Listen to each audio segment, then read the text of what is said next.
Então vamos lá. Mateus 11,16. Olha aqui a geração da época, a geração contemporânea. A quem, pois, compararei essa geração? Jesus fala de geração que ouvia, João Batista. Mateus 12, versículo 39. Geração má e adúltera pede sinal. Mesma geração que crucificou Cristo. Estou falando de geração dentro do Evangelho de Mateus. Mateus 23, 36.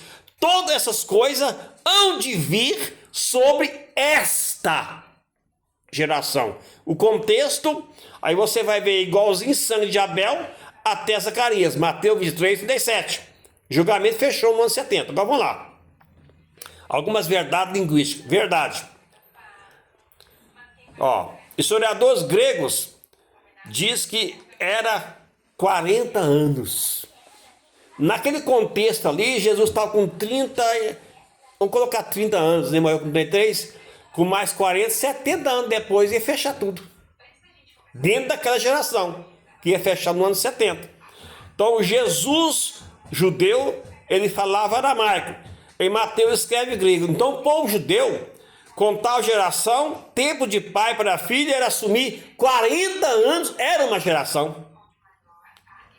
Então, essa demonstração aqui não passará esta, não aquela geração lá no futuro. Aí, quando você vai ver essa geração, você vai ver um pouquinho atrás terremotos, pestes, fomes, no contexto, é isso? Você vai ver ali a manifestação do Filho do Homem dentro daquela geração. Você vai ver o judeu ter que fugir de Jerusalém dentro daquela geração. Você vai ver que o judeu não podia fugir de sábado dentro daquela geração. Então, tudo para aquele povo. Por que estou lendo isso aí? Porque você vê as pessoas ler esse texto aí e jogar para o dia de hoje. É o que a maioria faz. Aí o povo pega lá a geração de 40 anos e joga 2.000 anos hoje. Ainda fala, ainda vai acontecer. Sendo que aconteceu logo em seguida, dentro daquela geração. Dentro daquela, que era 40 anos. Então, se Jesus quisesse dizer 2.000 anos depois, usaria a linguagem assim, naquela geração. Quer dizer, aquela podia ser a 10ª geração, a 20ª geração. Ele diz esta. Quer dizer, esta está dentro dela. Não diz aquela.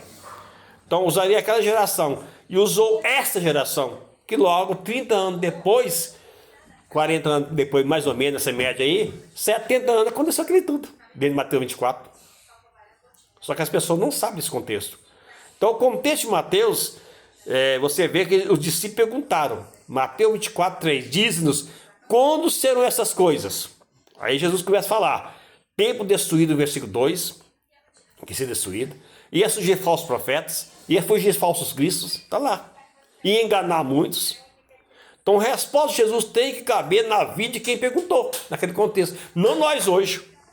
Senão Jesus estava enganando Pedro, Tiago, João, está falando com eles naquela geração, naquele contexto.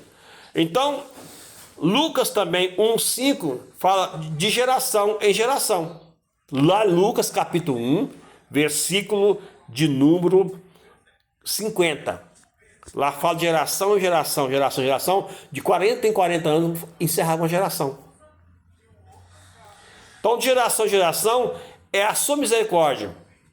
Então não está falando ali de 100 anos, de 2.000 anos para frente, como as pessoas pegam uma geração na época de Jesus e jogam para o dia de hoje, que Jesus ainda vai cumprir aquilo lá, que ele falou. Aí quando se um terremoto, igual esse, por exemplo, aconteceu lá lá na Venezuela, matou multidões de pessoas, o povo está soltando vídeo na internet, tá vendo? Jesus falou os terremotos que ia acontecer. Em Mateus 24, só que ele esqueceu que é dentro daquela geração. Eles fazem isso já. Terremoto sempre existiu a vida toda, antes de Jesus nascer. Muito antes de Jesus vir a essa terra, já tinha terremoto, já tinha fome, já tinha peste, doenças. Inclusive o Salmo 91 está dizendo assim, nenhuma peste, está acontecendo? Peste nem praga alguma chega até tua tenda, não é isso? Não tem mais espanto noturno e nem inseto que voa o dia. E nem peste, nem mortandade no contexto falando isso aí. Porque já existia na época. Lá no Egito. Peste e peste no Egito. Então as pessoas querem pegar Mateus 24, que ia acontecer dentro da geração de Jesus, naquela época, E a partir de hoje, qualquer um terremoto que tem, ele está cumprindo Mateus 24. Não. Isso sempre existiu antes de Mateus 24 e sempre vai existir.